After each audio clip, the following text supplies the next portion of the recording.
শ্রমজীবী মানুষের আন্দোলনের গৌরবময় অধ্যায়কে স্মরণ করে রাখতে অষ্টম দশকের শুরু থেকেই বিশ্বব্যাপী পালন হয়ে আসছে আন্তর্জাতিক শ্রমিক দিবস। পহেলা মে দিবসটি প্রতিষ্ঠা পায় শ্রমিকদের দাবি আদায়ের দিন হিসেবে। তারই ধারাবাহিকতায় দ্বীপরাষ্ট্র মালদ্বীপে নানা আয়োজনের মধ্য দিয়ে দিবসটি পালিত হয়ে আসছে। মালদ্বীপ থেকে ইমরান তালুকদারের তথ্যচিত্রে বিস্তারিত। বিশ্বের অন্যান্য দেশের মতোই পয়লা মে মালদ্বীপে পালিত হয় আন্তর্জাতিক শ্রমিক দিবস। এই উপলক্ষে দেয়া হয় সরকারি ছুটি। প্রবাসী শ্রমিকদের সমস্যার সমাধানের লক্ষ্যে মালদ্বীপে বাংলাদেশের দূতাবাস নিরলস কাজ করে যাচ্ছে বলে জানালেন মিশনের শ্রম কাউন্সিলর মোহাম্মদ সোহেল পারভেজ। এছাড়াও মে দিবস উপলক্ষে মালদ্বীপে অবস্থিত প্রবাসী বাংলাদেশি শ্রমিকদের শুভেচ্ছা জানান তিনি।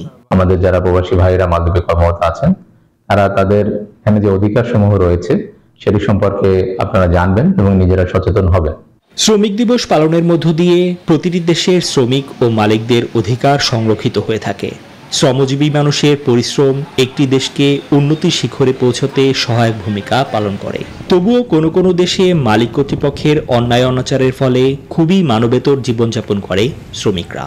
মালিকদের প্রতি আমি বিনীতভাবে অনুরোধ করবো, আপনারা সকলে শ্রমিকের ন্যায্য দাবি দাবা আদায়ে তাদেরকে সহযোগিতা করবেন। আমরা চাই শ্রমিকদের অধিকার, তাদের বেতন ভাতা এবং তাদের স্বাস্থ্য এবং তাদের খাদ্য সবকিছু যেন ইনশোর হয় এবং তাদের নিরাপদ অবসান হয়। সময় মতো ন্যায্য মজুরি ও ভাতা পরিশোধ করার মাধ্যমে প্রতিটি শ্রমিকের পরিবার অর্থনৈতিক সংকট থেকে রেহাই পাবে বলে মনে করেন প্রবাসীরা। Desk report, news 24।